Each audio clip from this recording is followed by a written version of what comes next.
Okay. בוקר טוב and שבוע טוב. We are opening today with the first part of a two-parts mini-series. Can two parts be called the mini-series? Is that enough? Yeah, okay. And why not? Yeah, exactly. We can do anything we want. So, a two-parts mini-series. There won't be a shiur next week. I would not be here on Sunday next week, so we are skipping. So out of the 3 weeks, we have only 2 installments. So they have this shiur today and another in 2 weeks from now. What I hope to do in these 2 shiurim is to speak about the role of memory and in these times of distraction, of remembering the distraction. And the 2 shiurim, the 2 lessons would be like a mirror to each other, because today we'd speak about remembering destruction in times of prosperity and peace, and then in 2 weeks from now, Be'ezrat Hashem, we'll speak about remembering the building in times of destruction. So this is the way that Halacha, the Torah, our Jewish tradition teaches us how to use memory as a vehicle to balance and to, you can say, to enrich, but to improve and to progress in our personal life, in our national life. So the title for today is Ashrei Adam Mefached Tamid. Blessed, praised is the man who is always scared. That's a pasuk. So what is this pasuk and how it came to be? I would like to begin to open with a story. The story I took from the introduction remarks of Rabbi Lookstein to the OU, the Goren. I think maybe it's in coordination with the OU. The Goren Masoret Harav Kinot. Harav is Harav Soloveitchik. And here they have, it's a machzor with kinot, and also it's all translated into English, and also with the commentary by Rav Soloveitchik. And it's called the Lookstein edition. Rabbi Lookstein is an interesting figure, a person by himself. Maybe some of you know him. I think he should be 90. Now he is. Yeah, and he was the Rav of Adat Yeshurun in New York for many years, following his father, and also he was the head of Ramaz schools. Again, a very interesting figure in his own right. Yeah, I think he has even more as his claim to fame, but also that. So again, a very interesting figure.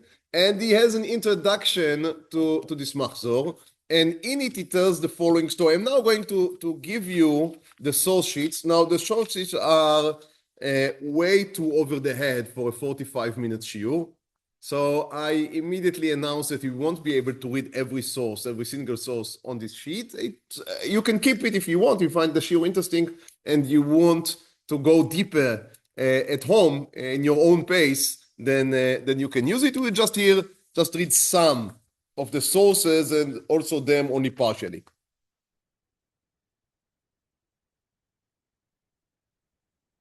It's 1 page, yeah?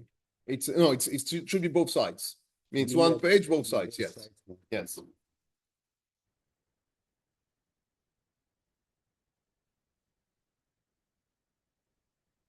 There should be enough for everyone.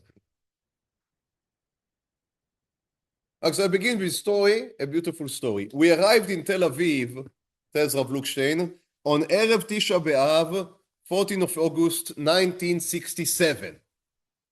So this is merely 3 months after the 67 war, after the 6 Days War. Just in time, he says, so they landed just in time to eat a meal before the fast and go to Rabbi Shlomo Goren's synagogue for the Tisha B'Av's night service. So they are going for Tfilat Tisha B'Av by Rav Shlomo Goren. Now we remember maybe our shiurim about Rav Shlomo Goren. He was a central figure in the liberation of Yerushalayim and of the Kotel HaMa'aravi. Right? He was blowing the shofar on the Har HaBayit and the Kotel HaMa'aravi. The mood in Israel was anything but Tisha B'Av-like, as you can imagine. There was simply no feeling of mourning or sadness.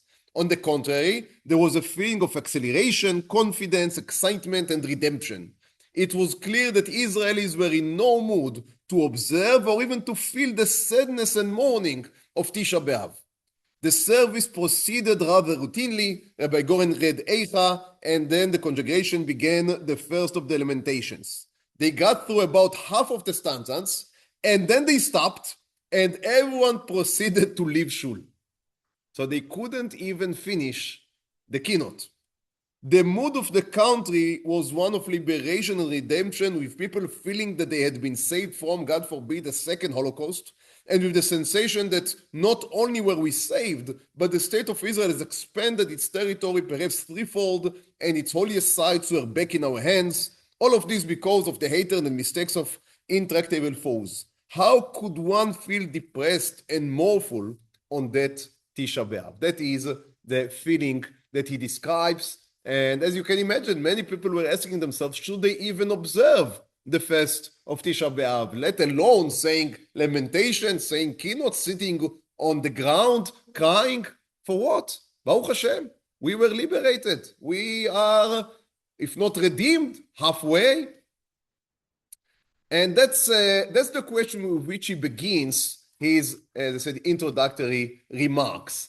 Before going into what he would continue to do in his introduction, he would say that a year later, he was in a SHIUR by Rav Soloveitchik on Tisha B'Av, and he described this SHIUR. And we would come to Rabbi Soloveitchik's conclusion only Bezrat Hashem in the conclusion of our SHIUR. But in the meantime, I would like to take you through the journey, because we began with a question from 1967, but this question is not new from 1967.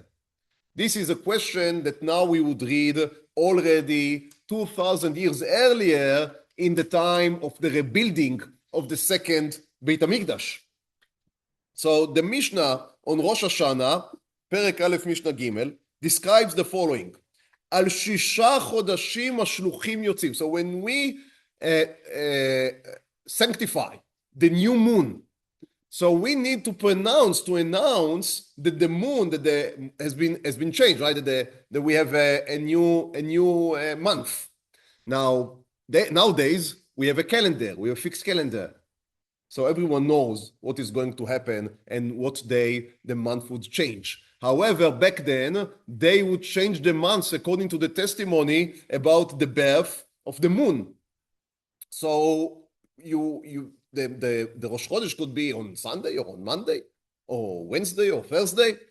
You couldn't pin exactly, you could know that it would be approximately in one of 3 days, let's say, range. But you couldn't know when exactly. And there, of course, is no advanced communication. So the month was announced on Yerushalayim, and then you need immediately to communicate it to other places in which Jews reside, because they need to know. For example, if we speak about Tishrei, they need to know when Yom Kippur is. If we speak about Nisan, they need to know when Pesach is, etc., etc. So the Mishnah expands about the months that you need immediately to announce. Other months, you can take more time. So, for example, Cheshvan. There is no Chag on Cheshvan, right? They call it sometimes Mar Cheshvan. So, it's the bitter Cheshvan. No holidays on Cheshvan. So, it doesn't matter so much if the people would know a day earlier or a day later when was the month sanctified. Okay, so what is the list of months that we need immediately to make sure that everyone knows? So on Nisan, because of Pesach, on Av, because of the fast. So the Mishnah describes that they would have to send these delegates, these missionaries, in order to announce the sanctification, the announcement on the month of Av. Why? Because there is Tisha B'Av. So people need to know that Av began, because in a week and 2 days after Rosh Chodesh Av, you already have a fast day. Now, this Mishnah describes the time of Beit HaMikdash. How do I know that? Because in the end of this Mishnah it says, כשהיה בית המקדש קיים, יוצאים אף על אייר, מפני פסח קטן. The Mishnah adds that all of these dates are correct when there is no Beit HaMikdash. If there is Beit HaMikdash, there is another month. Because you need also for Iyar, not because of Lag BaOmer or because of Yom HaAtzmaut. You need one in Iyar because of Pesach Sheini. You remember that a month after the first Pesach, those that were impure and were unable to sacrifice on the first Pesach, they have a second chance on Pesach Sheini. So the Mishnah explicitly says that all of these dates were also kept on the time, in the time that Beit HaMikdash existed. So it seems to be pretty explicated here that during the time of the second temple, they would observe Tisha B'Av. Now that's a very, if you would think about that, that's very strange. So they said, they had the Beit HaMikdash and they were still fasting. Why would be that? Now, if I would have more time here, then there is a whole prophecy in Zechariah in which the prophet is being asked when they began to build the second Beit HaMikdash. He was asked, should we continue to observe the first of Tisha B'Av? And his answer, as every good Jew, he answers by a question. He says, he speaks in the name of God, did I tell you to fast on Tisha B'Av? That was the decision by the people. And if you would eat, do you eat for me? You eat for yourself. So you have to make the call. That's basically what he says to them. That's a frightening answer, right? He says you have to make the call. Now the Gemara goes in length into analyzing this answer of the Navi Zechariah, of the prophet Zechariah. We don't have right now, unfortunately, the time to go and analyze this Gemara. However, what is important for us is that the Navi told them that it very well may be that they need to continue to fast Tisha B'Av, and at least according to the Rambam, there is a dispute, as everything else. In every question you would ask, there are different opinions. But according to the opinion of no one else than the great Rambam, Rabbi Moshe ben Maimon, he held that they were fasting Tisha B'Av all throughout the building of the second temple and the time that it existed for hundreds of years. They would observe Tisha B'Av with the temple standing, and that's something that we need to ask ourselves, what would be the meaning of observing Tisha B'Av when the temple is built, when the Beit HaMikdash stands? And to begin to understand the answer for that, I would like to go even earlier, not to the time of the second temple, but now to the time of the first temple. And I'm taking with our little time machine, I'm taking you another 100 years, and even more, hundreds of years, to the time of the end of the first temple. And the prophet we are going to hear from is Yirmiyahu. So Yirmiyahu Hanavi stands. Source Gimel, that's from the 7th chapter of Yirmiyahu. הדבר אשר היה אל ירמיהו מאת השם לאמור. So these were the words that came to Yirmiyahu from God, saying, עמוד בשער בית השם, stand at the gates of בית המקדש, of the house of God, וקראת שם את הדבר הזה, and announce, shout out what I am going to tell you. ואמרת, שמעו דבר השם כל יהודה הבאים בשערים האלה להשתחוות להשם. Listen, all the people that come to bow in front of God at Beit HaMikdash. So you think, what is going to announce to them? Welcome, very nice that you are coming. Thank you for making the effort. Well, if you know Yirmiyah, that is not what he's going to say. So, Ko Amar Hashem Tzevakot Elokei Israel. These are the words of God, the God of Israel. היטיבו דרככם ומעלליכם, והשכנה אתכם במקום הזה. You should better and improve your deeds, and God would indeed reside you, settle you in this home, in this house, in בית המקדש.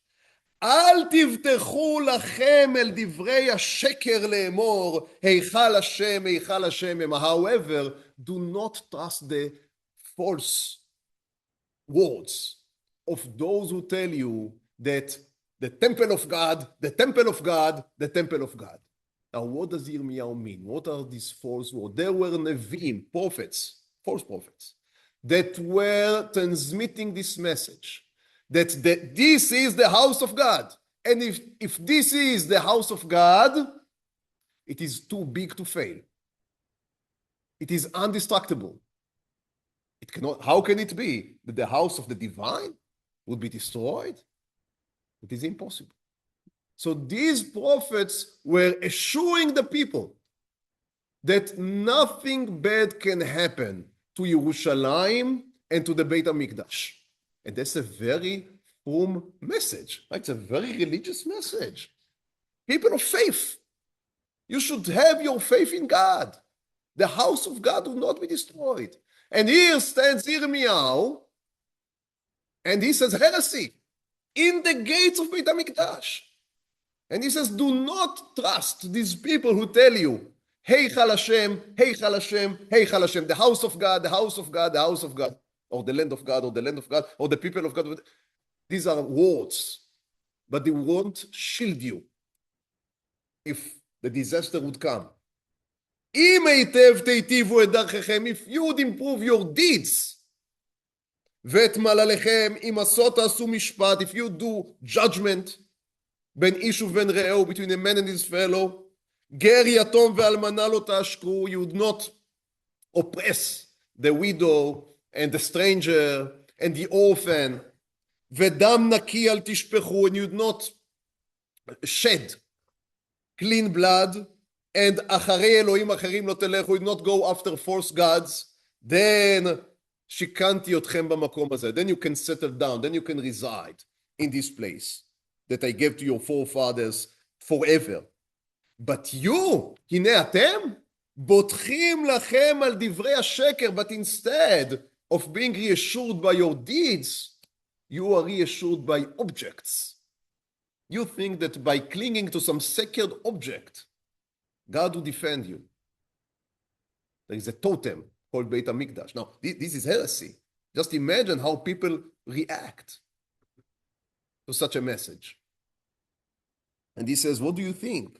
הגנוב רצוח ונאוף וישבע לשקר וכיתר לבעל והלוך אחרי אלוהים אחרים אשר לא ידע. Do you think that you can steal, you can murder, you can betray, you can take a vow for false, you can sacrifice to other gods, and then you would come and stand in this house that my name was called on it, and you would say, ניצלנו? We are saved? We are redeemed? Just say the word, just come to the place, and everything would be excused? He says, no. המערת פריצים היה הבית הזה? He says, you think that this house, you can make it in, I don't even want to use the words that he's using. A house of shame? You can make this temple and you think that it would continue to stand? And then he gives them an example, which is very important. כי לכו נא אל מקומי אשר בשילה. Go to my place that was in Shiloh.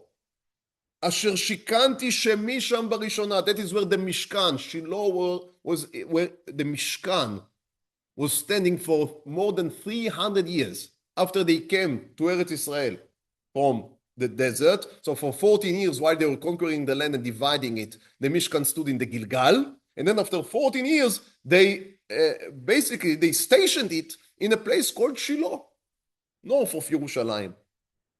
And it stood there for 369 years, I believe.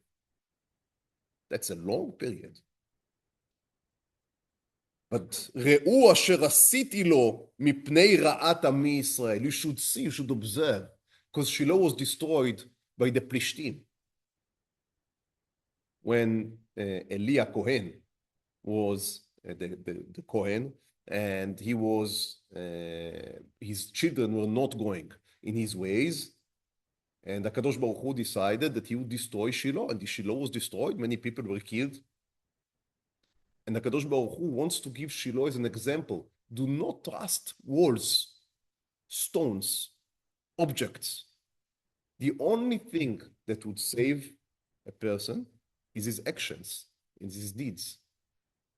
Nothing else. Now, that's something that is simple on one hand, but very difficult for us to hear, because we as religious people, we like religious objects, shuls, sifrei Torah, sacred places, sacred times, festivals, Shabbatot. And the prophets say, all of these would not shield you.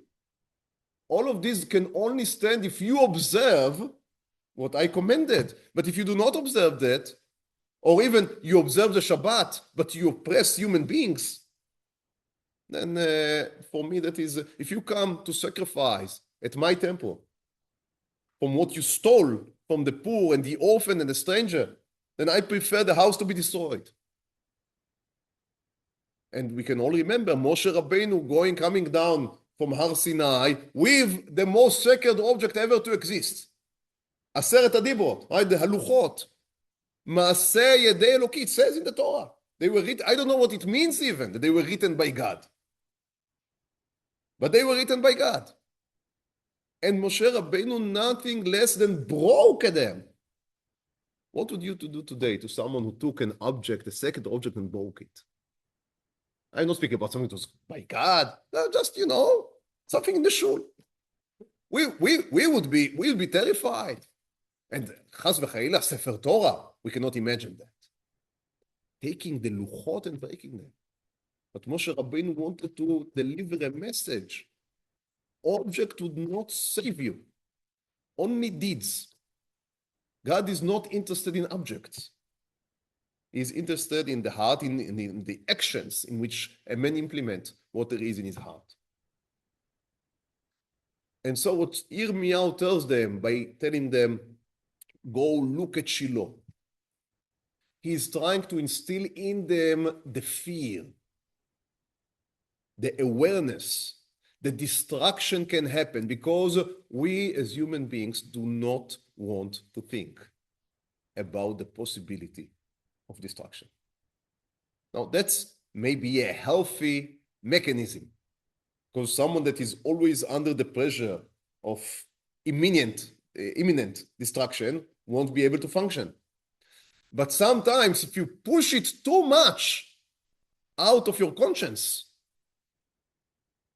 then you begin to act in an imprudent way.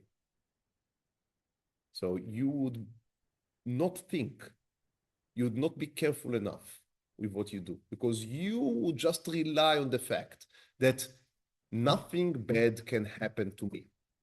And you can see it with a 19 years old, right, sitting on the driving wheel. And you can see it with a whole nation, believing that Eichal Hashem, Eichal Hashem, Eichal Hashem Hema.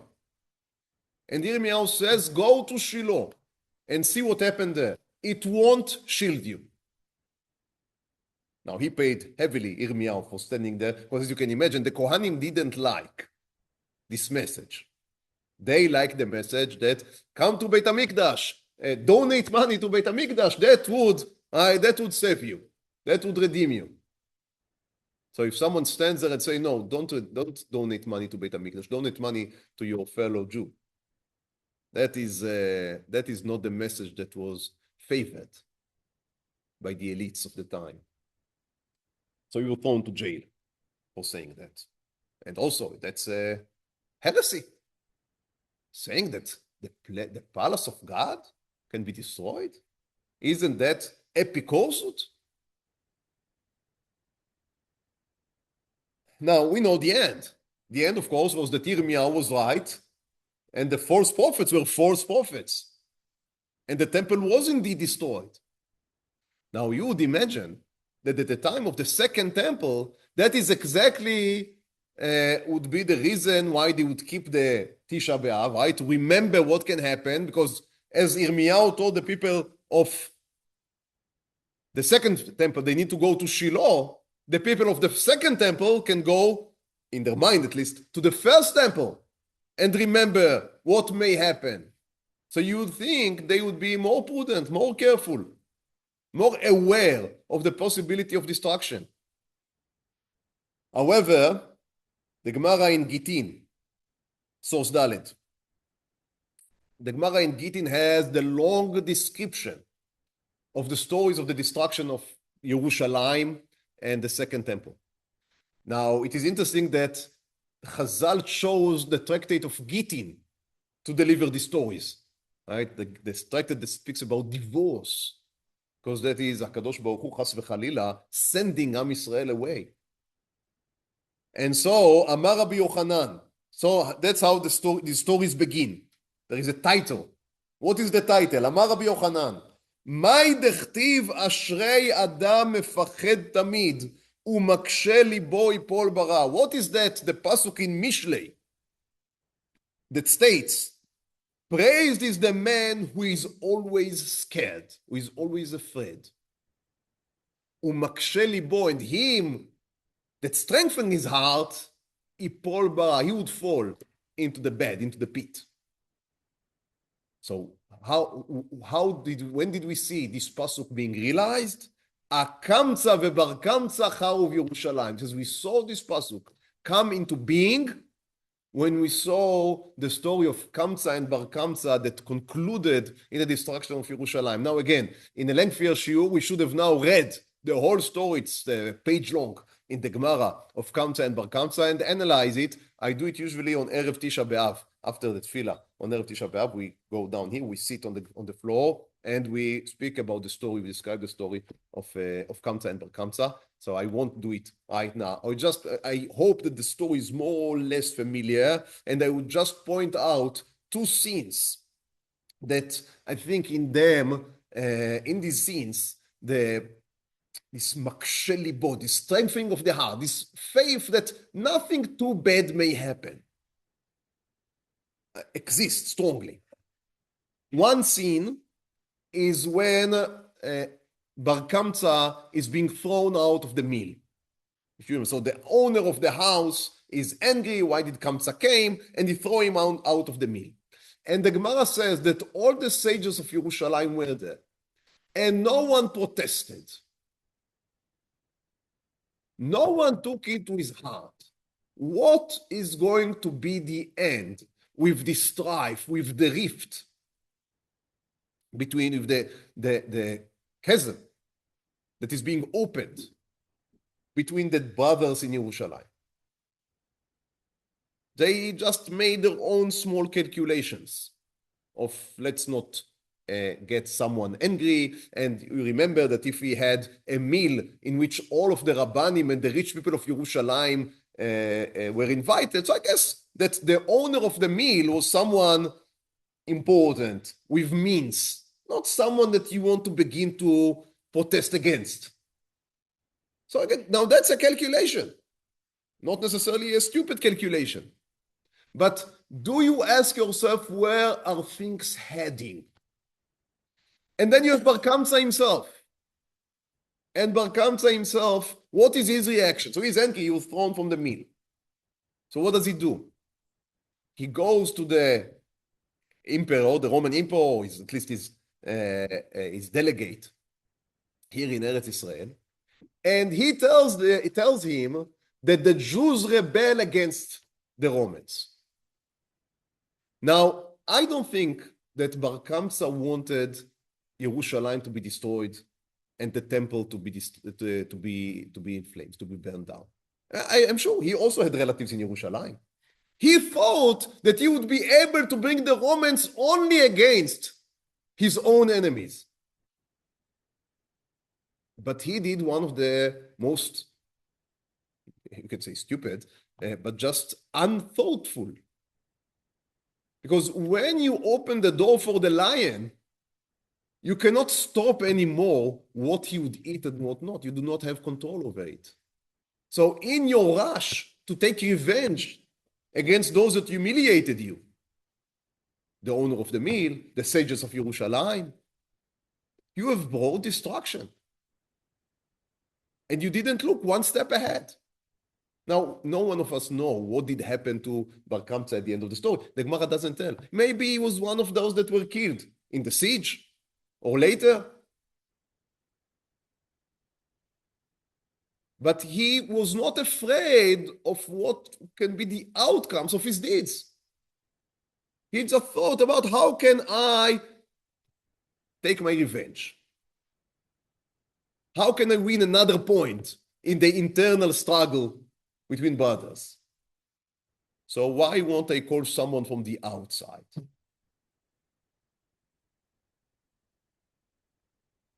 You know what? I do add a third scene because I think it's so important. Zechariah ben Avukilas, he was one of the heads of the Chachamim. And he again comes against the question as the story continues to unfold. And I would again implore you to go and read the story. But as the story unfolds, Zechariah ben Avukilas is faced with the dilemma. Should we sacrifice a belmished animal for the sake of the Caesar, for the sake of the Roman emperor, in order to pacify him? Now, that is an avera. You're not allowed to sacrifice a belmished animal. But that was one choice. Or the other choice was to kill Bar Kamsa in order to prevent him from going back to the emperor and telling that they didn't sacrifice the korban. Now, Zechariah ben Avukilas said, I cannot do neither one of them. Why? I cannot sacrifice a belmished animal because it is not allowed.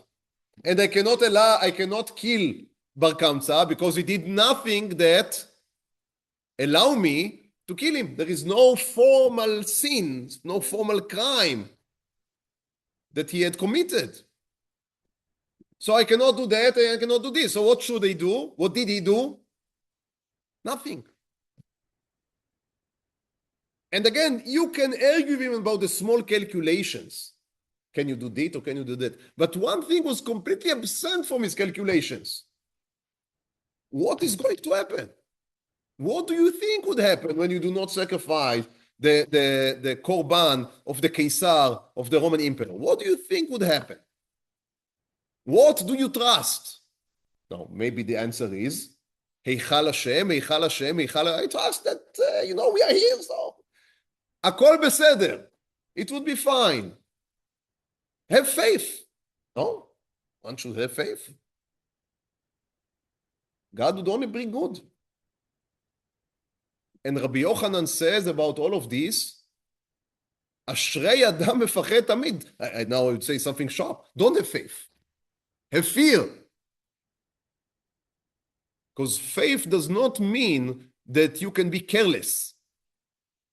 Faith means that if you would act according to what God asks you, then He would help you.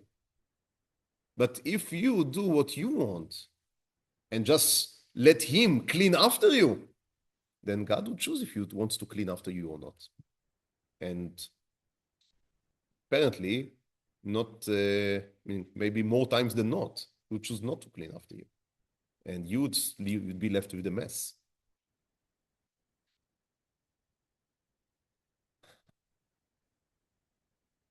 So they do not sacrifice the korban, and the Roman Empire is coming. All legions besieging Jerusalem. And again, this is a story that is being told both by Chazal and by Yosef ben Matityahu, Josephus Flavius.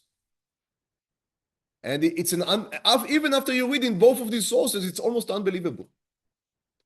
Because they had food in the city that could have been sufficed for years. They could stand the siege. And the Romans outside, and outside of Jerusalem in summer, it's very difficult for tens of thousands of soldiers. So if you can live it out, you may have a chance, not of winning, but at least of coming to some agreement with the Romans that would prevent the destruction of the city, the death of everyone, the exile, the destroying of the temple. It was preventable. However, there were what the Gemara calls thugs, the biryonim, the strongmen. They said, we don't want to sit, there is no fame in sitting and waiting it out. The fame is going out to battle against the Romans, and of course winning, because we wage war in the name of God. So of course, they are pagans. We are Jews. Of course we will win. Won't we? Are you such faithless that you say that we would lose? So, but however, the rabbis were, I guess, less faithful. They refused. They didn't want. So them and their students were many. They didn't want to go out to the war. They didn't want to join the army. Yeah, it's a different situation, of course, but yes, that's right. So they said, let's sit it out and try to negotiate with the Romans. Of course we should surrender. Of course we should surrender. That's the Roman Empire. They control all of the world. And the thugs said, we would prevent you from waiting it out. You know how? We would burn down the treasures of the food. And that's what they proceeded to do. Of the food. Because then you cannot wait it out. You must go out to war. It's a brilliant idea. And again, it's told both by Chazal and by Josephus. And that was the end, of course, of everything. Because immediately there began a famine. People were dying right and left. And also the defenders were losing their strength. Because there was nothing to eat. And there was an internal strife. Because people were literally eating each other. And you ask yourself, so how could you? And these were people that were religious. All of them were observants. They were pious. And they said, we are observing the Torah, we are observing the mitzvot, so of course we should win against this pagan army. Nothing changes, right? And that's, they burn down the asamei tevua, the burns of the food. And they succeeded. Now everyone must fight, and they lost. However, the Gemara teaches us, is teaching us about one last meeting. Look at source Vav.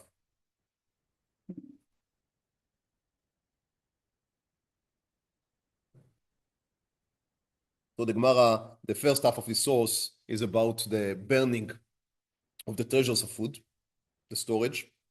And then you see that there are 3 dots in the middle of the source. Abasikra reish biryonei de Yerushalayim bar achtei de Rabban Yochanan ben Zakkai have. Now the leader of the sages, the leader of the rabbis, was an old Jew named Rabban Yochanan ben Zakkai. And he was of the afraid type. He was very frightful from what was happening. And very interestingly, the leader of the thugs, the leader of the zealous, the pious, was a guy named Abasikra, who was the nephew, right, the son of the sister. That's a nephew. The son of the sister of Rabban Yochanan ben Zakkai. So everything remains within the family, I guess. And now these are enemies. But Rabban Yochanan ben Zakkai sends him a secret emissary. Says, we must meet because things are headed south. Things do not look good. And he calls him in. Let's read. Abasika reish biryonei de Yerushalayim bar achtei de Rabban Yochanan ben Zakkai. Shalach leita betzina legabai. Come to me, let's meet in secret. Now, why in secret, by the way? Why in secret? Why can't they meet as 2 leaders of the Jewish people? Well, you know the answer. Because if the zealots would know that their leader is meeting with this enemy, with this frightened Jew who wants to betray his people and make peace with the Romans, not make peace, surrender to the Romans, they would kill him. They would kill their own leader. Because you are a betrayer. So they meet in secret. You can imagine, right? So Abasika comes with a wig and black glasses. Right? So he comes in, the sunglasses. He comes in. אמר לו, עד אימת עבדיתו אחי וקטליתו לילי עלמא בכפנה. So Rabbi Zakkai says, what do you do? You are killing everyone with famine, with hunger. You burn the storage. What is your plan? What is the next step? Now, you'd imagine that Abasika would have some some good answer to this question. It's a good question. What is next? אמר לו, מהי עביד? ימינה לאומידי קטלו לי. It's maybe the most tragic line in the whole story. Abba Sikra says to Rabban Yochanan ben Zakkai, well, you know the truth? I am not riding the tiger anymore. The tiger rides me. If I would say anything to them, they will kill me. So he is a leader in name only. But the truth is that he opened again, just as Bar Kamsa did, he opened the gates to the flood. Because you can steer emotions of hatred, you can steer emotions of dispute, you can steer emotions of strife, you can, of everything you'd like, loathing of one another. And for a minute it seems that's politically, that's the right move. That would give you leadership because it galvanized your camp, right? If they hate the others, very good. But after you open these type of emotions, these primordial emotions, very human, very basic, they are uncontrollable. After you opened the gates for the flood, then you are just washed with it. And Abba Sikra says, I cannot stop it anymore. I'm riding this train, and obviously we are on our way to a train wreck. We are on the Titanic, but he says, I know that, but I cannot steer the wheel. And then Rabban Yochanan ben Zakkai says, and no, Rabban Yochanan ben Zakkai is a very sober man. And he says to him, at this minute, I lost my, I don't want to say faith, but my trust that this temple and this city can be saved.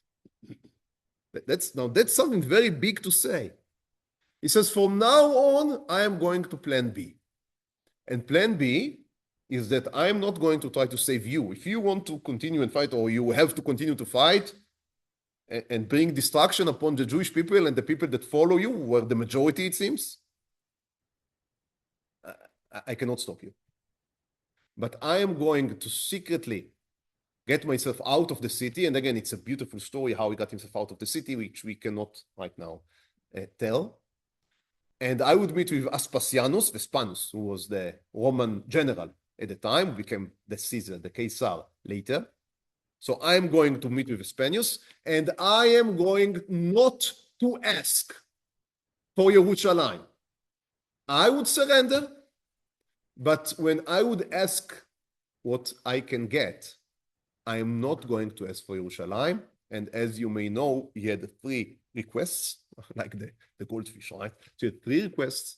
One was that the Rabban Gamliel, right, who came from the Nesi'im, the president's lineage, would be kept, that the Romans would not completely annihilate the lineage of the presidents, which was sourced back into David HaMelech. His second request was to save a certain tzaddik that was called Rabbi Tzadok. Again, a beautiful and very interesting story, but not for our time.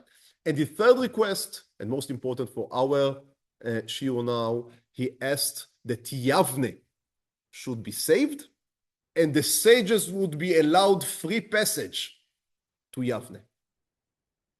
And they would not establish their state. There would be no state anymore. He didn't try even to negotiate for that. But they would be given a yeshiva. That's the only thing he was asking for.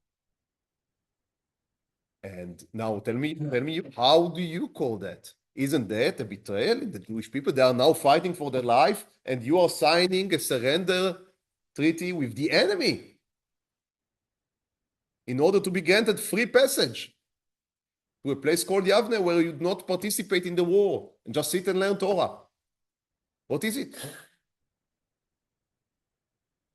But Rabban Yochanan ben Zakkai said, I learned from Yirmiyahu that you cannot say, Eichal Hashem, Eichal Hashem, Eichal Hashem. You need to be realistic. And if you, and he's pointing out to the thugs, if you cannot be realistic, if you cannot look at the situation in what God demands of you now, then there is no saving for Yerushalayim, and I'm leaving. And that's what he did. Years later, he was still criticized for this decision by no one else. And now we go 70 years into the future. He was criticized by Rabbi Akiva, the great Talmid Chacham of all times. You can almost say, Rabbi Akiva said about this decision of Rabban Yochanan ben Zakkai not to ask for Yerushalayim. He said, you should have asked Aspasianos for Yerushalayim. You should have vouched that you yourself would somehow silence down the thugs, the zealot, and to ask, he would have granted you Yerushalayim. And Rabban Yochanan ben Zakkai said to Rabbi Akiva, or it was said in response, that what was Rabban Yochanan ben Zakkai's thoughts? Maybe Aspasianus would agree and I would be able to save Yerushalayim, but maybe he won't get me Yerushalayim and then I would have nothing. So it was a risk I was not, that's a very difficult language. It was a risk I was unwilling to take, to try and save Yerushalayim.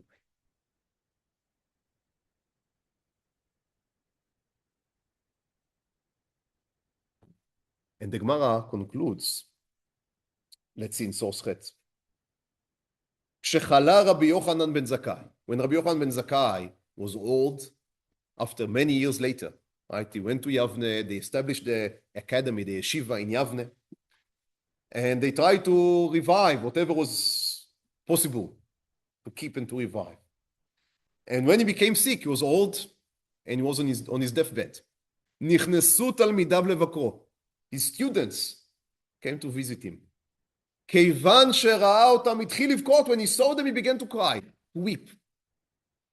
אמרו לו תלמידיו, so his students asked him, נר ישראל, עמוד הימיני, פטיש החזק, right? You are the light of Am Israel. You are the strong hammer. You are the pillar on which we stand. מפני מה אתה בוכה? Are you afraid of death? מפני מה אתה בוכה? אמר להם, so he told them, אילו לפני מלך בשר ודם היו מוליכים אותי. Now, I'm sure that he was returning in his imagination to his meeting with Vespasianus. And he says, let's imagine that I would have met with a flesh and blood king.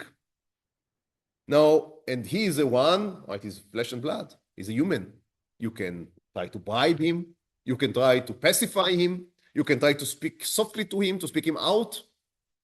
I would still be afraid, right? And now that I am going in front of HaKadosh Baruch Hu, that no one can pacify, that he is the God of truth. And he says, ולא עוד, אלא שיש לפני שתי דרכים, אחת של גן עדן ואחת של גיהינום, ואיני יודע באיזו מוליכים אותי. It's amazing. He says, I do not know if I am going to heaven or to Gehenom, to Gan Eden or to... Rabban Yochanan ben Zakkai do not know. Now, I don't think that he was afraid of eating, that he ate chametz on Pesach, or that he broke the Shabbat. There is only one for me, I am sure. There's only one thing that could have been on his mind, because of which he said, I do not know if I'm going to Gan Eden or to Gehinnom. Was I right in my decision to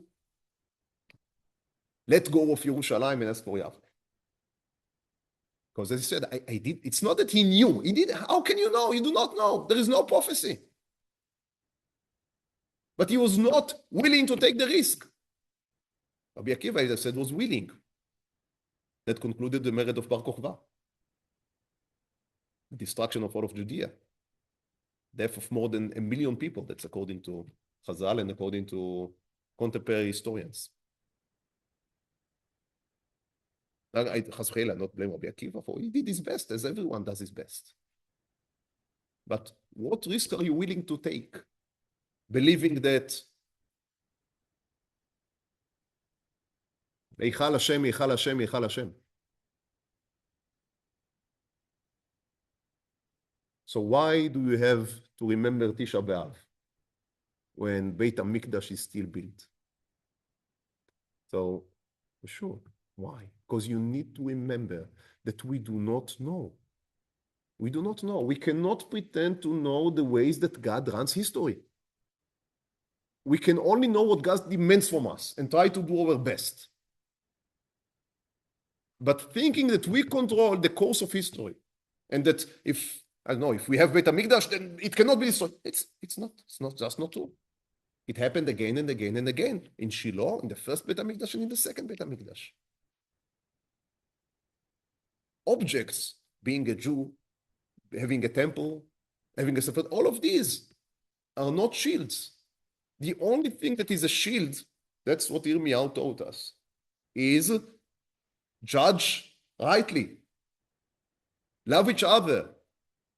Do not think the bad of your fellow even in your heart. There is no other shield. Rabbi Yochanan ben Zakkai was such a realistic person that he the same way that he said, I do not know if I can save Yerushalayim or not. I do not know if I can save myself or not. So he said, I do not know which way I'm going. I'm sure that he went to heaven. For me, there is no question. But he was sober. That's how we survived, because we had sober people. So returning to Rav Lookstein, and now his description, you remember that he was just in the aftermath of the 6 Days War in Yerushalayim, in Tel Aviv, in Goren's shul. And they couldn't say Kino, I'm sure that they fasted, but they couldn't bring themselves into remembering the Churban because they were redeemed. How do you say euphoria in English? Euphoria. Exactly. Now, we all know what happened 6 years later, when you are such in state in which you do not believe that anything bad can happen because you are in the train riding for redemption. Irreversible. Well, you cannot tell God what is reversible and what is irreversible. So I return to the Rav Lookstein's, now he describes the next year, 1968, and he's in Rav Soloveitchik's shul in Boston for Tisha B'Av. And he hears his remarks. Let's read it with him. The second question, so state, the second answer to the question of why we observe Tisha B'Av in so dramatic a fashion when the event we remember occurred so long ago rests on another question. What did the Jewish people do during the period of the Second Temple from the end of the 60th century BC until 70 CE? He then gave an unforgettable answer to his question. During the weeks preceding Tisha B'Av, the Rab said, and Rav Lookstein notes, I believe I'm quoting him verbatim, the ghost of the Churban stalked the land. The ghost of the Churban, that's a very strong sentence. The people were terrified that history would repeat itself and the destruction that came 600 years before would happen again. And tragically, it did happen again. He didn't have, now again, Rav Lookstein says about Rav Soloveitchik, he didn't have to add the obvious. The Jews today, even after the 6 Days War, need to observe Tisha B'Av not only in mourning for what happened twice in our history, but in prayer that God forbid it shouldn't happen a third time. During the intervening years since 1968, that feeling has hunted me, not just on Tisha B'Av. I imagine that it has hunted others as well. So that's why we have to remember Tisha B'Av, even on time of prosperity. Because we need to remember that Eichha Hashem, Eichha Hashem, Eichha Hashem, or Eretz Hashem, Eretz Hashem, all of these are not saviors. Saying things, clinging to objects, that's not what the Torah teaches us. That would save us. The only thing that can save us is clinging to the Torah, but not to the object of the Torah. Even the luchot can be broken. To the commandments of the Torah, to the spirit of the Torah, to the actions that we were commanded by God. That's what Tisha B'Av is supposed to teach us. That's why remembering the destruction is so important, so critical, even in times of peace and prosperity, and for sure in times of strife as we are now, which we must take these lessons into heart. We say twice every day that Im nishma bekol Hashem Elokeinu, I say it in Kriyat Shema. Then, Be'ezrat Hashem, everything would be excellent. However, if not, You say, ועבדתם מהרה מעל הארץ הטובה. Now, these are not empty words. We need to have the intention when we say them, and we need to understand the results that may be the outcome of our actions. That is the first installment. Be'ezrat Hashem, in 2 weeks from now, we would try to flip this coin and to speak, why do we need to remember the building in times of destruction? Be'ezrat Hashem, we should have a meaningful 3 weeks, and HaKadosh Baruch Hu should make our time of mourning into time of celebration. Thank you. Can I have this? Take this music short.